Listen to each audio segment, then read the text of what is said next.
Ito yung patunay oh. Lahat na nalaglag na yan oh. Masakit pang lagat yan. Patay lahat oh.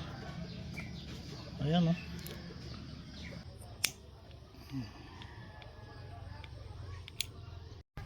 Ayan oh, dalawa lang yung sinindihan ko pero enough na yan oh. Ang dami niyang napatay. Importante lang mag-penetrate yung usok dun sa bahay nila.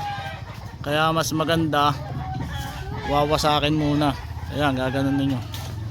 Ayan, kapag nawasak na ganon, guguluhin mo sila para maglabasan. Kasi hindi mo sila mapapausukan kapag hindi lumalabas. Ayun.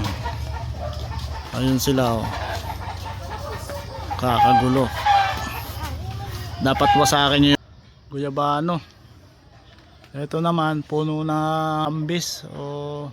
Patay lahat oh. Wala na natira oh. Wala ka naman, pinisa ko lahat yan. May mga natira pa namang buhay pero konti na lang. Ayan oh. Ito pa sobrang dami yan oh. Dikit sila oh. Pinausukan ko lang yan ito no ating insenso. Ang itsura niyan ito yan oh. Incense stick ang tawag dito.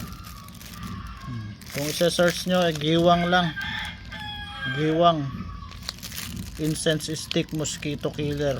So hindi lang siya pang mosquito, sa lahat ng insekto, langgam, subay sabi nila. Ayan ang dami oh. Dami. Galing yan doon sa itaas ng puno. Pinausukan ko. Tinatamad akong umakyat. Kaya ang ginawa ko, binulabog ko na lang sila. Tapos nagsindi lang ako ng 2 stick. Ayun, naglaglagan na sila dito. Ayan. Kailangan nyo lang salantahin yung bahay nila. Wasakin yung bahay para maglabasan sila at yung mausukan sila. So ayan, wala na. Kasi akyatin ko bukas to, tatalasin ko yung mga sanga na yan. So yun yung purpose ko, kaya ako sila, kaysa naman akyatin mo yan na naandyan sila, baka malaglag pa ako dyan. So delikado. Kasi ito ay puno ng tambis. Masarap na prutas to, kaya medyo matamis. Ayan, gusto nilang bahayan yung mga ganyan. Kung may problema kayo na parehas lang sa amin, yung ganito, ito lang, bumili kayo nito, incense stick. Ito yung patunay oh. Lahat na nalaglag na yan oh. Masakit pang lagat yan. Diretso na sa pagkatigok yan kasi